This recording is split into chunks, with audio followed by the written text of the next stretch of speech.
Dialogue with Trypho, Chapter 2.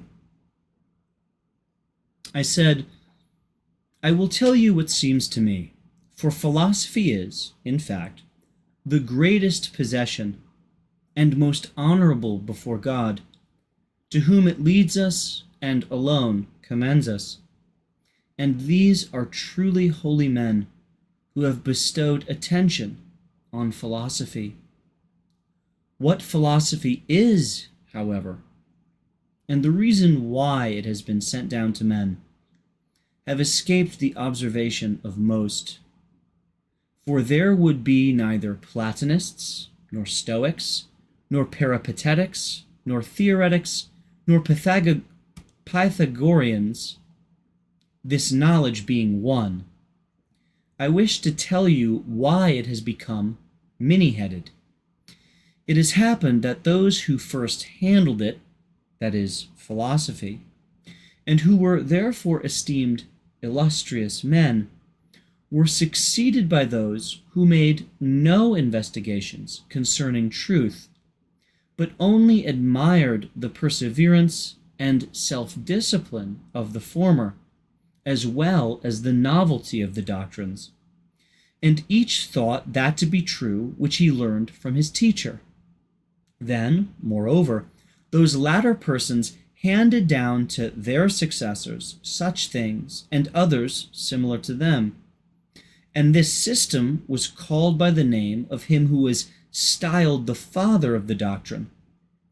Being at first desirous of personally conversing with one of these men, I surrendered myself to a certain Stoic, and having spent a considerable time with him, when I had not acquired any further knowledge of God, for he did not know himself, and said such instruction was unnecessary, I left him and betook myself to another, who was called a Peripatetic, and as he fancied, shrewd.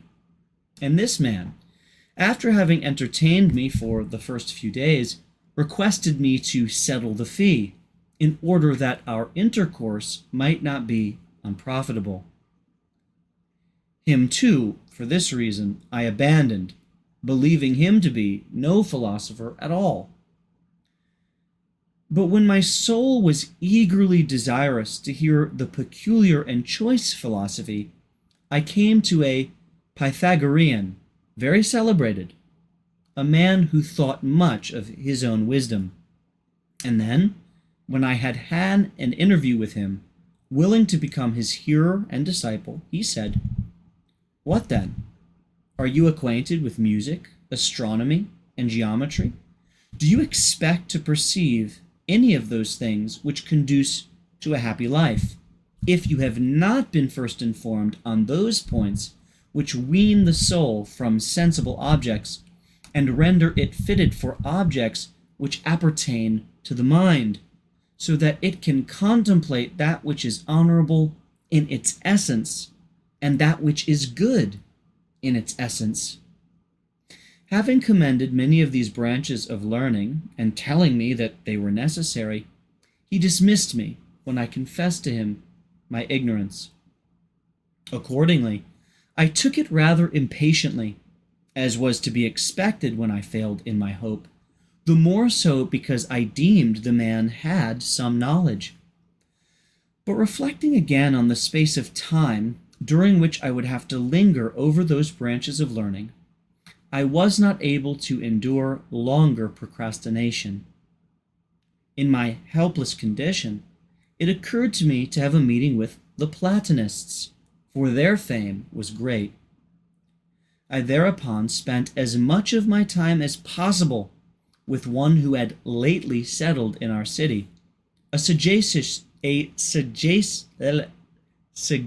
man, holding a high position among the Platonists, and I progressed and made the greatest improvements daily, and the perception of immaterial things quite overpowered me, and the contemplation of ideas furnished my mind with wings, so that in a little while I supposed that I had become wise, and such was my stupidity, I expected immediately to look upon God, for this is the end or purpose of Plato's philosophy.